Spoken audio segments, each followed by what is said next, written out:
So welcome everyone. Welcome to today's Dharma talk. I'll just move my camera a bit. Uh, and today I'd like to talk about um, the mental distortions,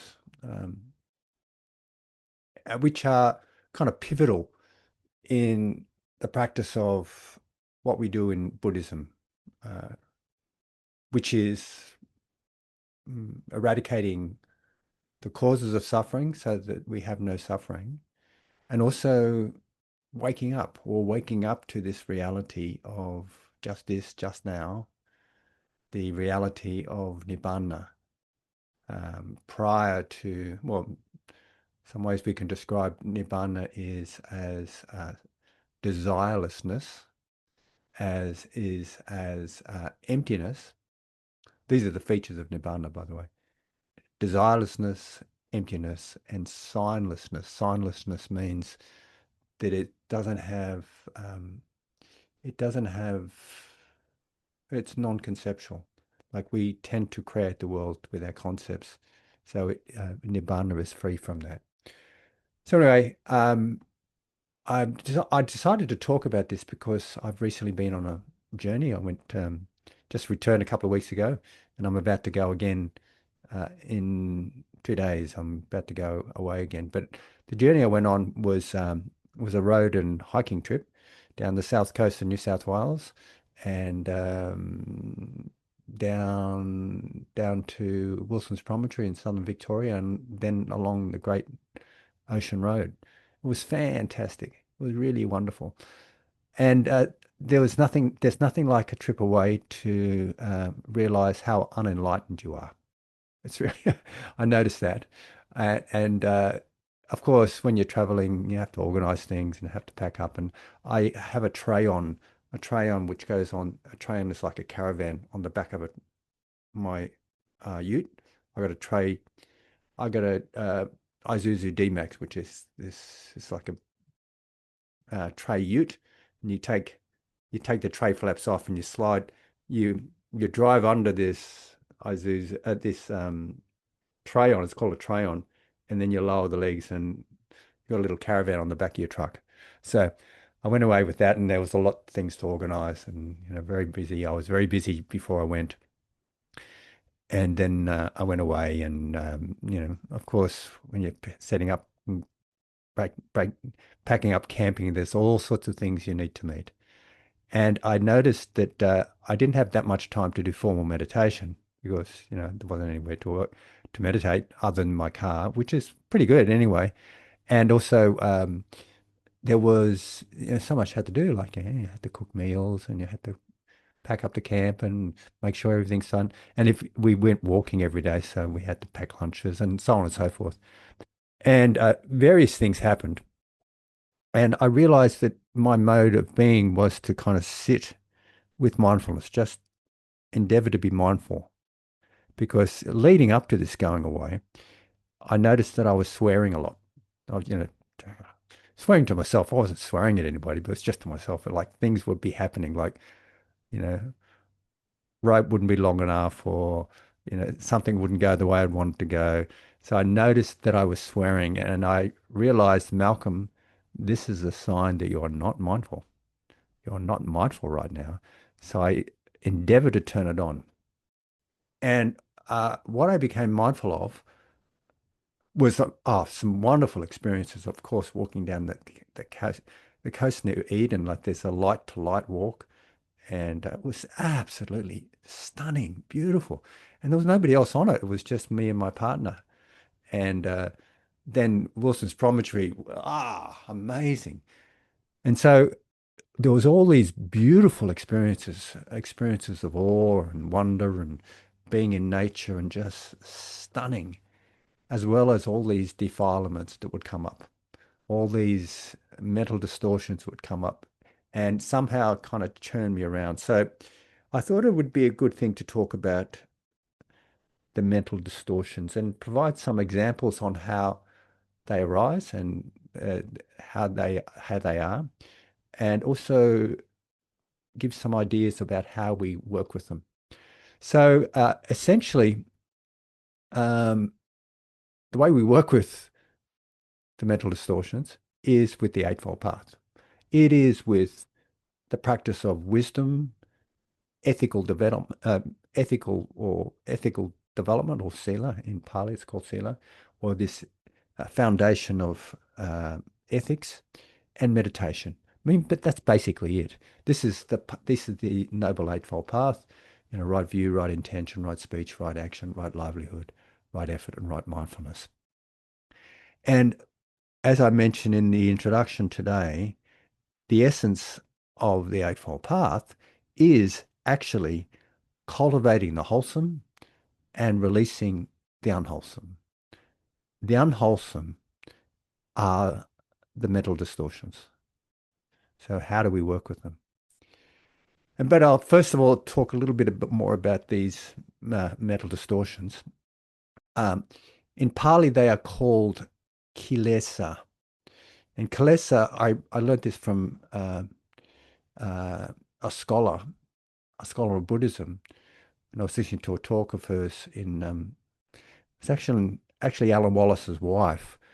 I can't remember her first name now, but she gave this wonderful talk about Buddhism and she talked about the kilesa, and she said the root of the word kilesa comes from it refers to twisted, somehow distorted, somehow not kind of smooth and clear.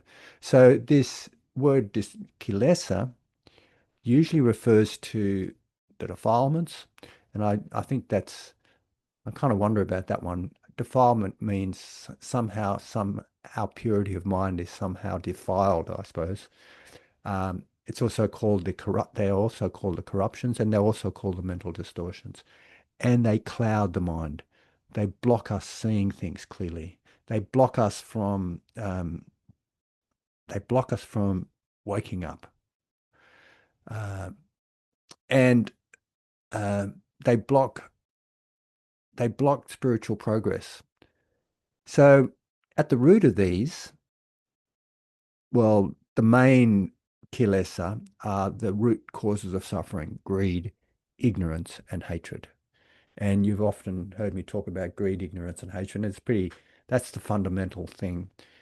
Greed is, of course, this insistence, this obsession, this uh, drive to get and possess and own and take over that which is pleasant, to consume that which is pleasant. Whatever it is that we want more of it. And it's this obsessive desire. Now, I just want to make a point here. Um, I'll probably make this point a little bit later because a little bit later in this talk, I want to talk about craving. I want to focus on craving a little bit. But right now, I want to emphasize that there's unwholesome greed or craving, uh, and this particular root cause pretty aligns very strongly with the first hindrance, which is sensual desire. The first hindrance, the meditation. So this particular one, the desire, when it's kind of mixed with craving, is unwholesome. But desire, when it's wholesome, is wonderful. It's different from this. It's not a cause of suffering. In fact, it's a cause of freedom. We have something in Pali that's called chanda, and you can probably remember that one because in Australia that refers to vomiting. But it's kind of interesting that that's the way I've remembered it. I thought, oh, that's interesting. Chanda, but chanda means wholesome desires. And I think that when we have wholesome aspirations, that could align very clearly with right intentions on the Eightfold Path. So we have a wholesome desire, for example, to come to this talk. And I'm giving this talk based on a wholesome desire. It could shift around to an unwholesome desire. It could shift around to a craving. For me, giving the talk, I'm giving it from, the wish to share these experiences and this knowledge and understanding. But it could shift around for me to be, want to be seen as a fantastic Dharma teacher or, you know, the wisest person on the world or something like that. And then it would shift to an unwholesome, excuse me a minute, bye bye, love. My partner's going off for an outing. This could shift to an unwholesome, this, my wholesome desires could shift to something quite unwholesome. So anyway, greed or lopa in Pali it's called. It's this craving after things that are impermanent, that are essentially unsatisfactory because they are impermanent. They change. Dosa is the next mental distortion, and sometimes it's called hatred, otherwise known as aversion, and it's this opposite force. It's opposite to greed in that rather than grasping after something, we crave to push something away. It's the same as rejection, condemnation, hatred. It's it's related to unpleasant experience. Things that are unpleasant, we don't want to have. We want to avoid. We want to push away, and it's this insistence on it. It's an insistence on pushing it away. I'll talk more about this when I talk about craving in general. And this last root, the third of the root causes of suffering is ignorance, greed, hatred, and ignorance. Ignorance here means not seeing, not perceiving, not realizing the way things actually are. It's ignorance that drives greed and also hatred, actually, because we don't see the way things actually are. The way things actually are is that they are impermanent. There's no single entity within all this. And by not seeing that, we get caught up in all these mental defilements, all these mental um, tendencies that are harmful and entrench us in cycles of suffering. So this ignorance is just not seeing, not knowing, not being clear, not waking up. Um, it's not waking up to the true nature of reality as anicca, dukkha, anatta. Anicca refers to impermanence. Dukkha refers to the unsatisfactory nature of conditioned phenomena.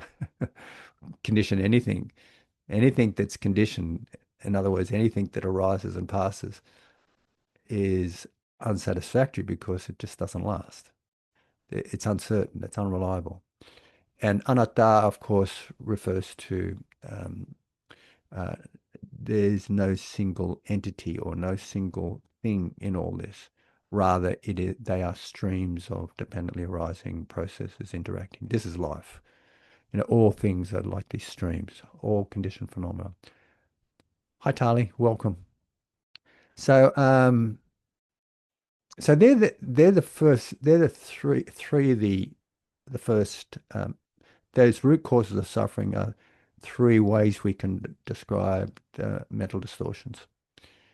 And of course, I looked this up I used AI last night just to see what it would say. I said, give me 700 words on the mental distortions.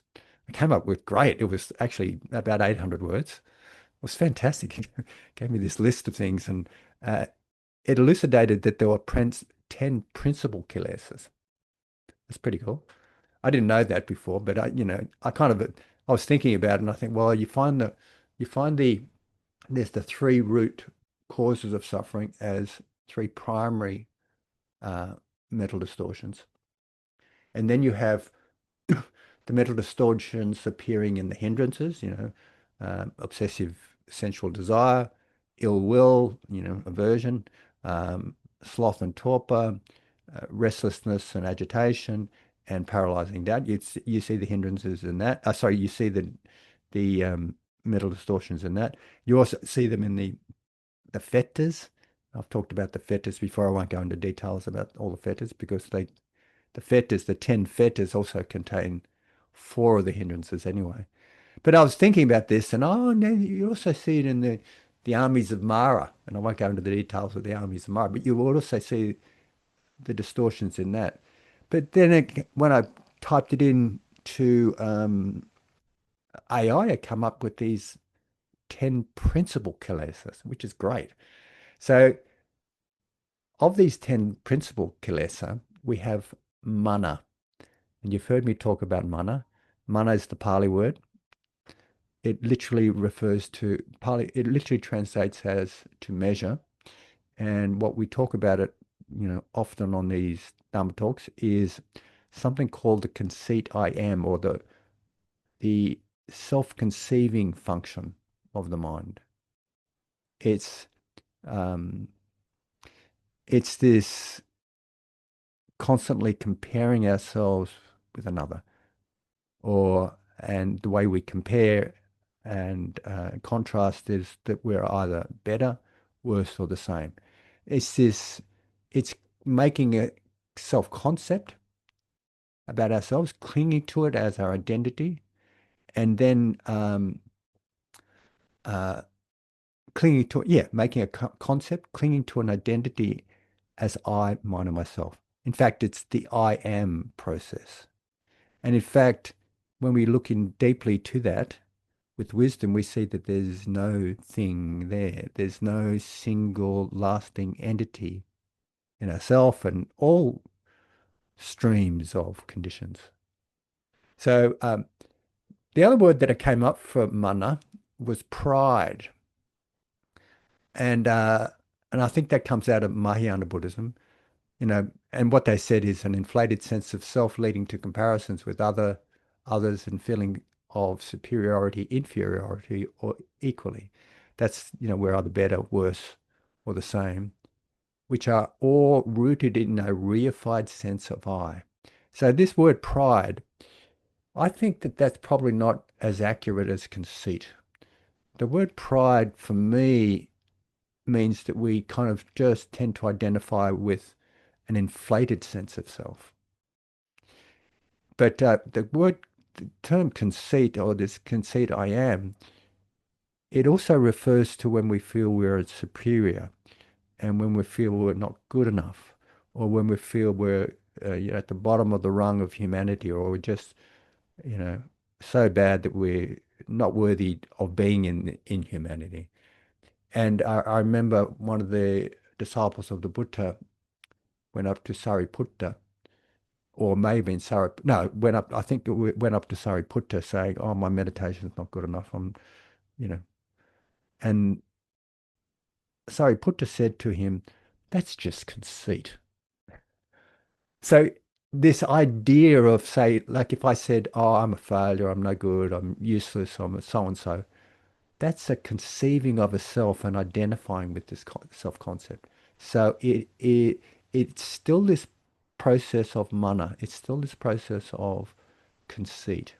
So I don't think pride really fits the bill there. It would in terms of if I thought I was better than everyone else, I thought I was, a much better whatever psychologist or parent or grandparent or Dharma teacher. These are all the self-concepts that I tend to hold on to and identify with. That would be, then it would be, could be pride, but otherwise it's not. The fifth one that they mentioned in my AI search was something called Michaditti, which is wrong views. And wrong views are essentially, I mean, lots of wrong views, but essentially they're the view that something that there's things are permanent that cannot be permanent. Things are there's a self in experience that cannot be where one cannot find a self. There's, this experience of atta, like I am somewhere, and that impermanent things can provide enduring happiness. Basically, the opposites of anicca, dukkha, anatta. Basically, the wrong view is the opposite of this understanding of impermanence, not self or anatta, and the dukkha nature of experience. It's the opposite of that. It's having a view about that. The other the other aspect of wrong view is not really seeing dependent arising, even at its fundamental level. I know that dependent arising is quite complex, and well, basically, dependent arising is the principle behind how things arise and how they change, and essentially it describes causes and conditions in all this. And dependent arising explains the law of karma, like that actions have consequences, that when you do something, there's going to be a response to that, that no thing arises in and of itself, that all things are um, uh, it's like streams of dependently arising processes interacting. And you hear me say that all the time, but it's the way it is. And so Micciarditi is not saying that. Someone with a lot of Micciarditi or someone with a lot of wrong views would feel like they can literally get away with murder. There'd be no consequences for murder, for example, as an example, or we can do things where there's no consequences for our actions. Um, the next one is uh, is called doubt, and it's the same as this, paralyzing doubt, and it's this skeptical wavering, particularly concerning the teachings of the Buddha, and his teachings of the Dhamma, and the community of the awakened beings, otherwise known as the Sangha. It's this doubt and uncertainty about things. It's paralyzing, and this particular hindrance, or we could call it a mental distortion here, it prevents us moving on. It prevents our progress on the path. And you probably heard me explain this before as paralyzing doubt is sometimes considered as a person being at the fork of the road, not knowing which direction to take, so they don't take any direction. They just kind of feel stuck. And I mean, there's a lot I can say about paralyzing doubt, but just want to identify it as one of the mental distortions at the moment. The next one is another hindrance, sloth and torpor. And sloth and torpor is mental dullness, lethargy, and lack of drive. Um, this is what it's saying here, which impedes effort and alertness in meditation practice and in daily life. I think I think that of those root causes, perhaps sloth and torpor is most related to unknowing, that delusional component of the three root causes. Here it's pointed out as a separate mental distortion, but I think it's really tied into those root causes. And I don't think people crave to blob out or crave to have sloth and torpor. And although sometimes it's quite pleasant when you're kind of zooming, you're blotting out, or when you're spacing out, and you may even be falling to sleep in your meditation practice, it sometimes can be quite pleasant. So there could be a slight craving. But essentially, it's this blocking in our capacity to see clearly. I remember sometimes thinking that when we have issues that we don't want to face up to, when we don't want to, like, even subconsciously, there's too much for us to cope with, we shut down. We shut down, and sometimes we even faint, but it's this shutdowning process. I think sloth and torpor is similar to that. It's like shutting down and blotting out. We just can't stand to go there. So we go to sleep. Or we have a sort of mental dullness and lethargy and lack of drive. The next one that they're explaining here uh, is restlessness. And restlessness or agitation is the fourth hindrance, as you may have heard me talk about many times. And it's this sense of a mind being disturbed and agitated. Uh, if you want to compare it to when we have a bowl of water and um, we're looking at the bowl of water like a mirror, like seeing our reflection in the bowl of water. if the bowl of water is cut by wind, our reflection in the bowl of water is not very clear. It's kind of, it's all the water is kind of agitated and ruffling. Ruffling's not the right word, but it's disturbed. So we can't really see our reflection clearly. So this restlessness is like that, and it's characterized often by thinking a lot, uh, rumination. I know, although it's not exactly the same as, this mental proliferation, I think mental proliferation often occurs when we get caught up in this particular uh, mental distortion. And it gets caught up because uh, that mental proliferation is associated with agitation and rumination, worry, and so on. And we we just can't see clearly because we're so caught up in all this agitation. Interestingly, the way we work with this one in particular is by calming the mind, by being able to focus the mind, and not necessarily being caught up and feeding into the agitated mind. Interesting, interesting. So I'll talk more about that a little bit later in the talk about how we deal with the various mental distortions. So the next one, it's called shamelessness. It's a shamelessness about our moral practices. It's moral shamelessness. It's about, um, when we hear, have you no shame? When people do things because they don't care about how this is affecting others. It's like these, when we have shamelessness, it's like we don't have any kind of moral propriety or social propriety. I don't know if I'm speaking clearly here. It's like, imagine if uh, I did something terribly horrible in terms of our social ethics, and I just did that without any sort of recompense or with any sense of propriety about that. That would be called shamelessness. Having this wholesome shame or wise shame is a way to not do activities and not do things that might cause some suffering for others or ourselves. And the next one is, as I mentioned, um, fearlessness of wrongdoing or recklessness. It's um, it's about a lack of moral dread or concern for the consequences of unwholesome actions.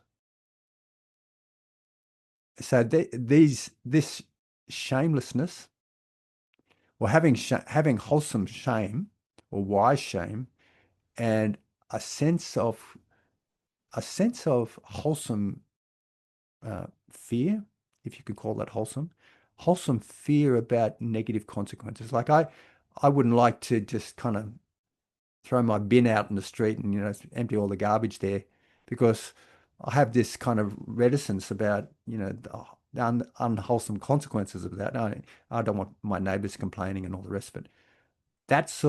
It's that sort of behavior. So I don't want to do actions that are um, really hurtful because I don't want to experience the consequences, and also don't want to hurt another person.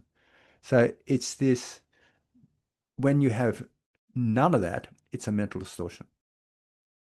I think that at the root of that particular distortion is just not seeing how we're all connected, not seeing how all beings are connected in some way or other, and knowing or having a sense of empathy or compassion for those other beings.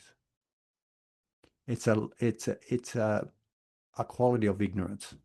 It's just not knowing and not seeing. Wow. Okay. So I just want to kind of talk a little bit more about craving and grasping, because this this is, it's included in the first two fetters that I talked about. It's included in greed and hatred. And um, if you can remember, the Buddha's first discourse was about the Four Noble Truths. And in this discourse, this is the discourse he gave to the five ascetics. In the discourse, he talked about the Four Noble Truths and also the Eightfold Path. He expounded an understanding of these truths and this path of awakening. Now, when it came to talking about the four truths, he listed them. He said dukkha was first, and then the cause of dukkha, um, freedom from dukkha, and the way to be free, in that order. And though he didn't specifically say there was tasks, but there was aspects to each truth that one had to that became like a task for us to do. And when we do those tasks, it leads on to the next truth. So the task of the first truth, dukkha, was to understand it. The task, and when we understand it, when we understand dukkha, it opens us up to the possibility of seeing the second noble truth, the origins of suffering. So when we see the origins of suffering, the task here of that second truth is to release it, to release the causes of suffering. Then that when we release the causes of suffering or the causes of dukkha, what happens then is we open up to the realization of freedom from suffering.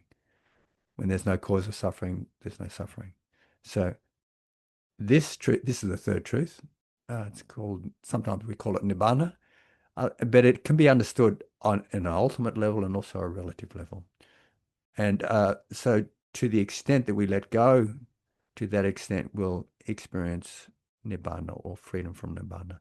The task of this one, I think, is the task of the third truth or nibbana is actually to recognize it, realize it, and acknowledge it, and live it.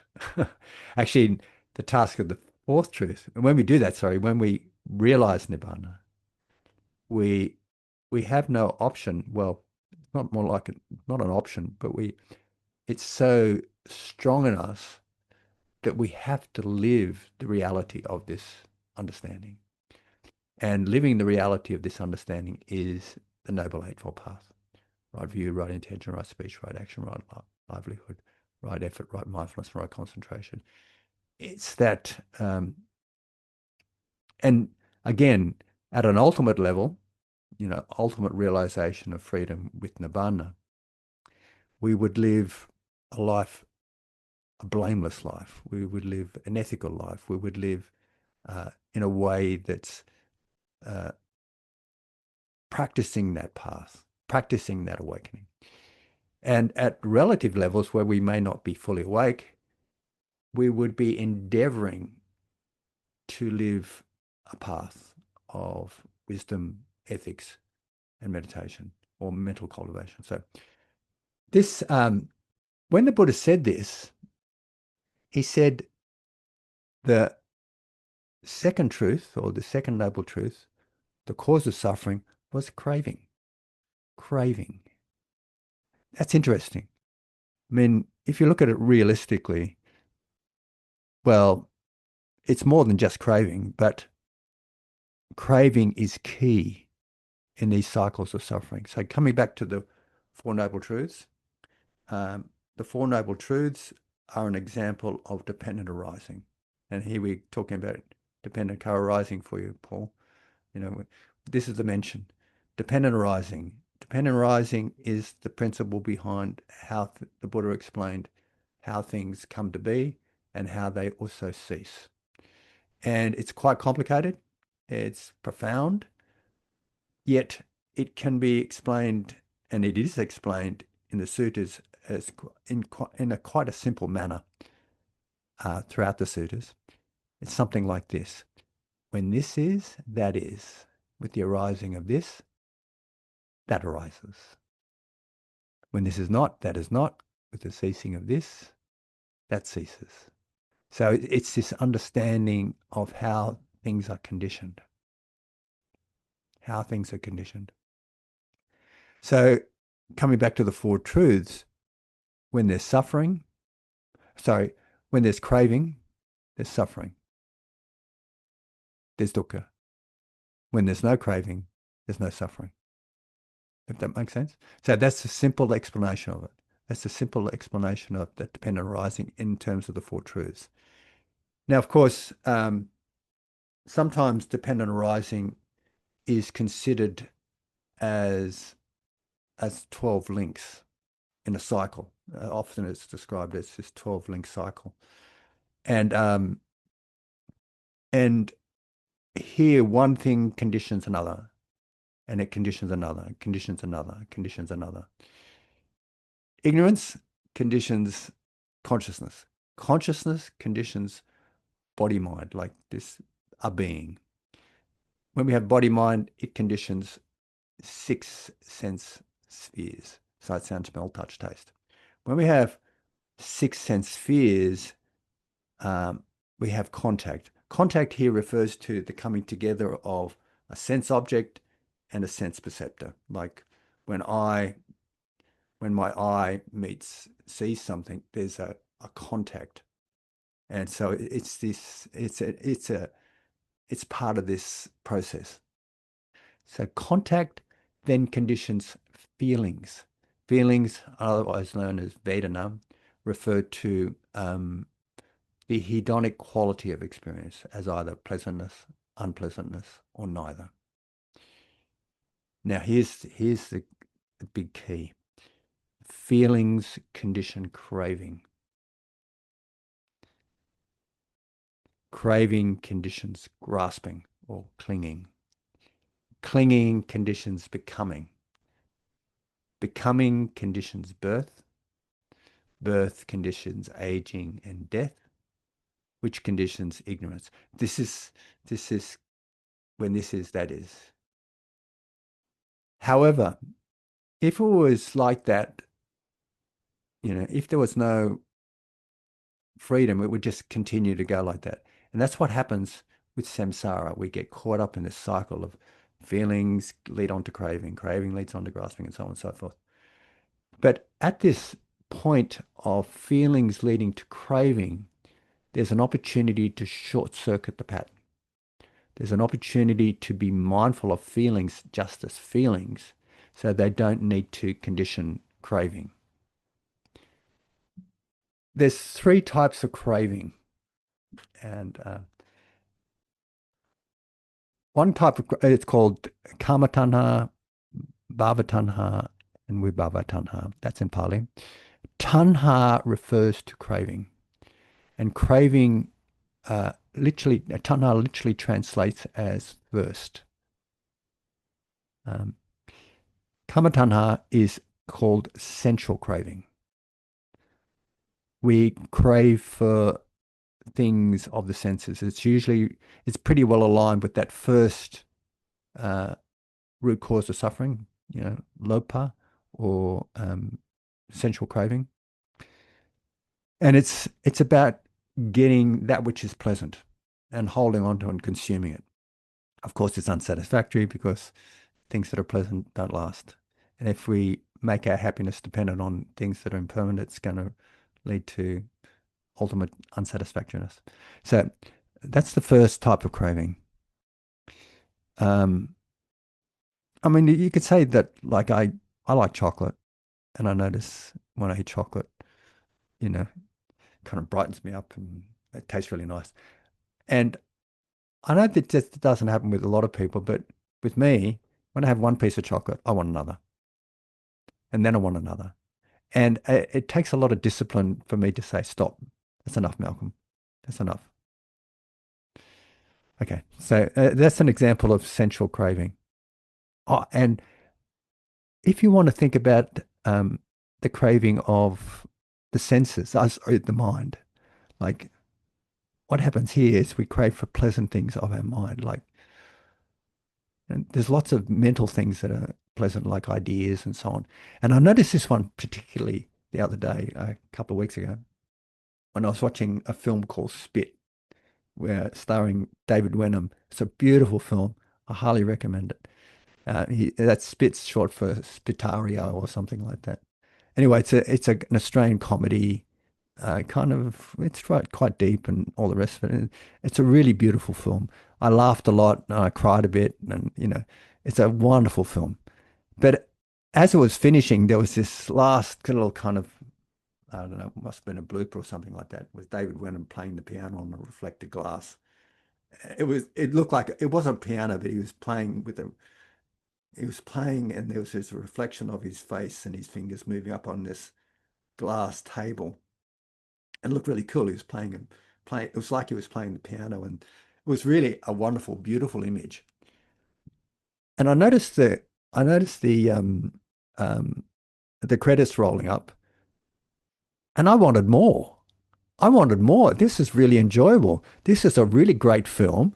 I was really absorbed in it, and I wanted more. That's an example of craving of mind. Okay. So the next type of craving is called a bhava tanha. Bhava means existence or becoming. And tanha is craving, of course. So it's a craving to be somebody, the craving to be something. And I think this is what drives, uh, that other, um, um, that other, that other mental distortion called mana or conceit, I am, or self-conceiving. We want to be someone. We always like to identify with something, and uh, you know, I think it's I think it's natural and normal that we want to, say I work as a psychologist and I conceptualize, have a self-concept about myself as a psychologist, and I want to be that sort of psychologist. But if I have this kind of craving and clinging around it, it will cause a lot of suffering because, you know, if I retire like I'm trying to do right now, what am I if I'm not my job? And yeah, this craving to be something, um, we tend to get caught up in our self concepts. We tend to grasp and cling to these ideas. And when they get challenged, we suffer. Uh, and the other type of craving is the craving not to be, the craving not to be. And this could be related to simply being aversion. So this is at its extreme end, it's like related to wanting to suicide. Like, I just can't stand this anymore. I want to get off this planet. I want to die. I want to turn it off. The craving not to be. At another end of the spectrum, it's what I've sometimes related here on these talks as the desire to just kind of turn it off. My partner sometimes, she said, she says, kind of getting late in the night. She said, I've had enough for today. I've had enough of today. I want to turn it off. I'm going to bed. So it's this kind of wanting to switch it off. Um, but in essence, it's sometimes related to our identity. Sometimes it's related to just experience. And I've noticed a couple of things here on my trip away. Um, I noticed the wanting to be somebody, and also I noticed wanting to not be somebody. It was kind of interesting. The wanting to be somebody, well, I notice this quite often, but the wanting to not be somebody, it was really interesting. Um, it was a little bit stressful on the trip away. There's moments of stress because my slide-on weighs about, with 100 liters of water, it weighs about 450 kilos. So it's quite heavy. And the way it works is that we can drive somewhere and we can open it up and leave it on the van. But every time we wanted to drive somewhere else, like go to a walk or something, we'd have to pack up the van. So we can leave it on the van, but it's a bit of a hassle packing it up, and it takes about half an hour, 20 minutes to pack it up and put everything away, and make sure you can fold it over and lock it down and all the rest of it. Or the other thing you can do is you can actually take it off the van and put it on a spot, say in a camping ground or you know and it needs to be very flat because it's hard to back in. So on one occasion, on most of the occasions, we decided to take it off because we wanted to be there for about 4 or 5 days and wanted to drive around without having to pack up and close up and every time we go out. So at the end of that one stay, I was noting that I had to kind of back this car, my vehicle back into the underneath the slide on, and it's on four legs, four steel legs that you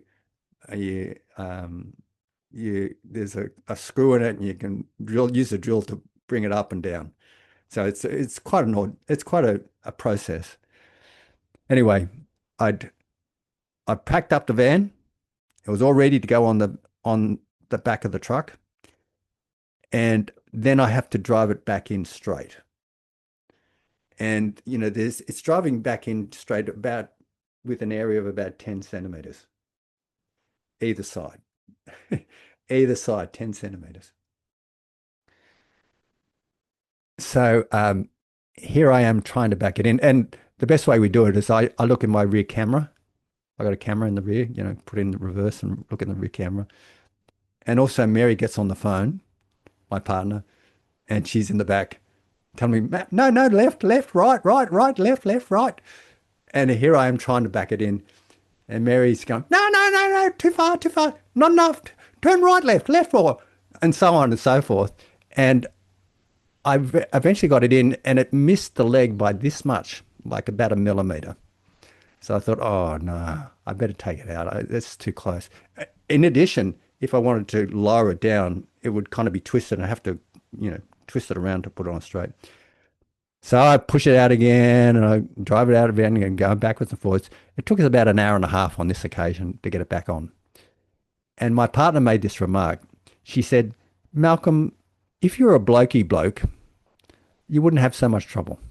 You know, if I accept the fact you're not a blokey bloke because blokey blokes can just kind of zip it in and zip it off. They know how to back in cars, they know how to back in caravans and all sorts of things. And I felt a bit offended actually. I thought, oh, I like to have this concept of myself as being relatively practical. I can do bits and pieces around the house and fix up things, and I'm not a carpenter or not a builder, and I'm not a mechanic, and I'm not that, but I can do it a little bit. And I didn't like this idea that I was a not a bloke. I wasn't a blokey bloke. I didn't like this idea that my partner was thinking of me in a particular way. And so this idea of wanting to be somebody or wanting not to be somebody, it relates to also how other people think of us, how they think of us. And I know I like people to think of me as, competent and kind and compassionate and all the rest of it, and maybe a bit smart and all the rest of it. Sometimes people don't think about it like that. And I'll give you another example here. I was driving back with the tray on, and I managed to get around the freeway for quite a bit of Victoria. It was fantastic going through the back roads of Victoria. But when we got up past Canberra, I just went on the freeway. And on the freeway, it was pouring down with rain and so on. Actually, it was coming up New England Highway because we couldn't come straight up the freeway because it was blocked because of the floods. So I was on New England Highway, which isn't that fantastic anyway. And there was a lot of 80-kilometer zones and 100-kilometer zones and, 40 kilometers and so on, a lot of roadworks. So it was a double lane road, and I was in my truck and I was beginning to pass a very long semi-trailer. And then it came to 80 kilometers. Okay, I better stick at 80 kilometers. I stuck at 80 kilometers, 80 kilometers, 80 kilometers, 80 kilometers. And I was slowly, just put it up a little bit above so I could actually get past this semi-trailer.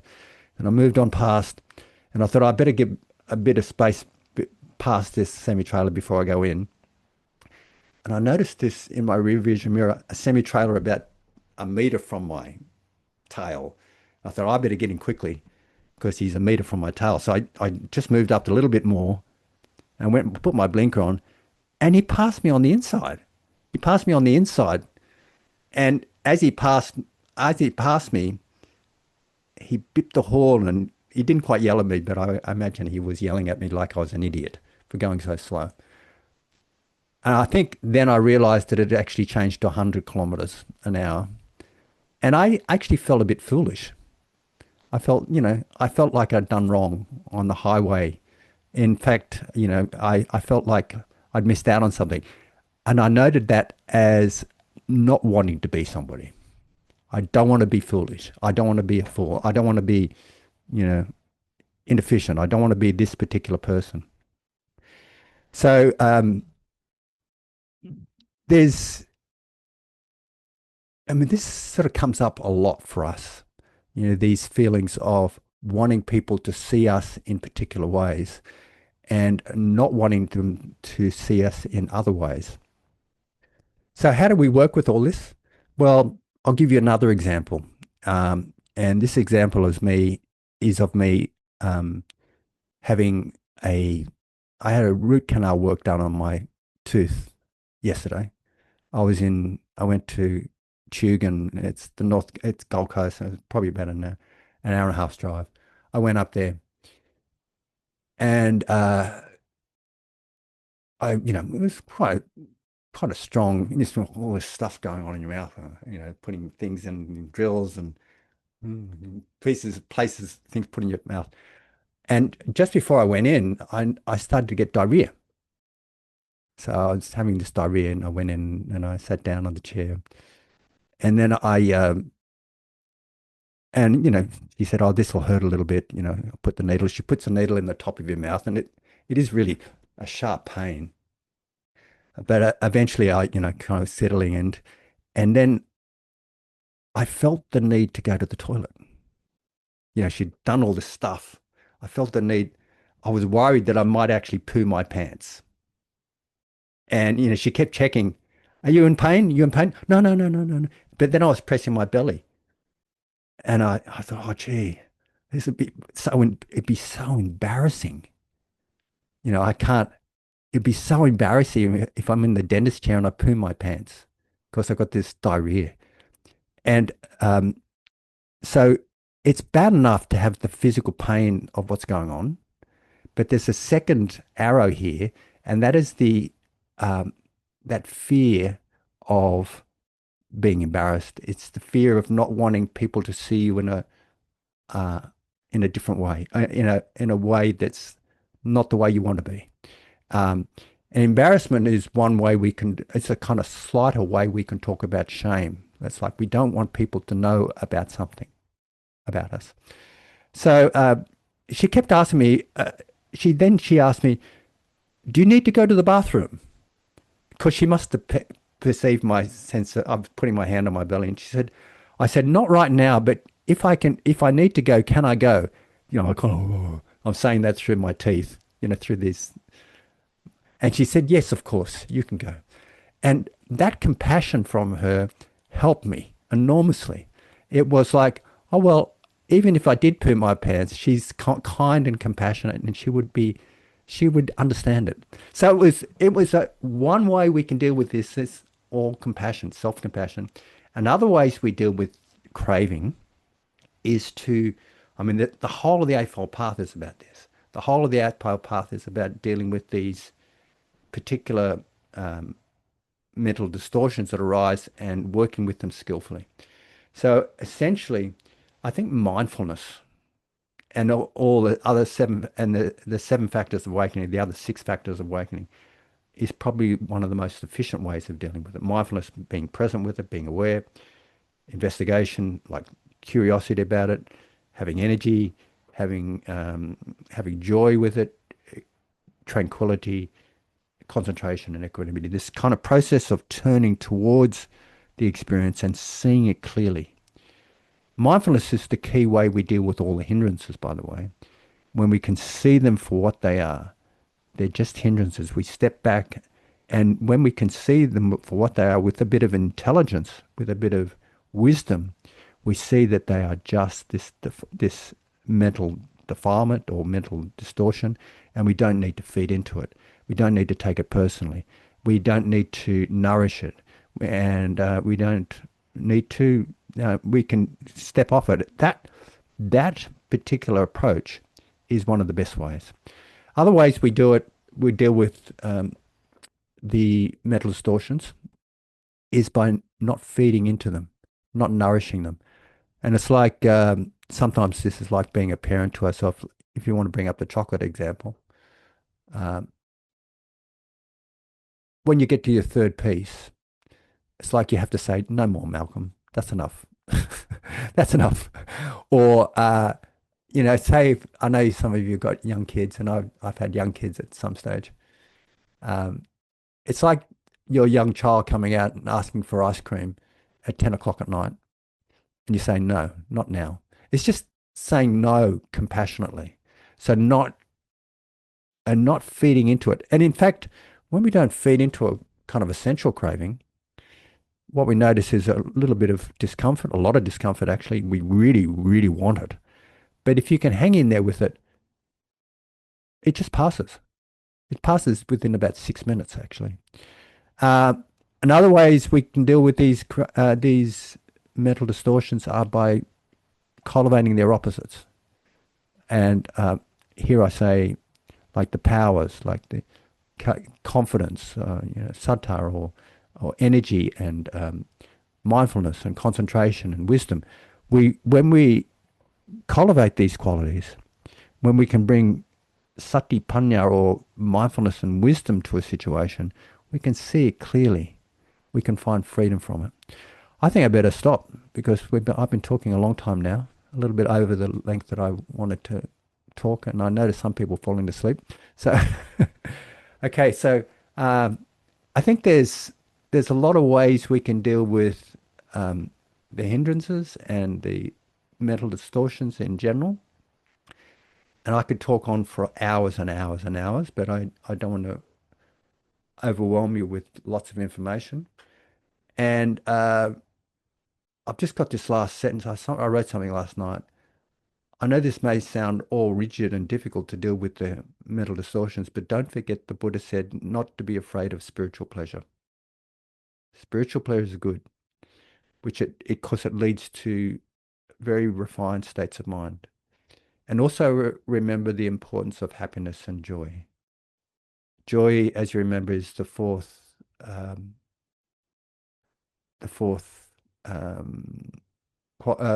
factor of awakening. But joy here in there, it refers to this kind of spiritually pleasurable result of concentration. But joy in general, don't forget it because it fuels the practice. It gives us momentum. Okay, so thank you very much for listening to my Dharma talk, and let's have a few moments quiet, and then we can have some reflections and Dharma discussion. Thank you.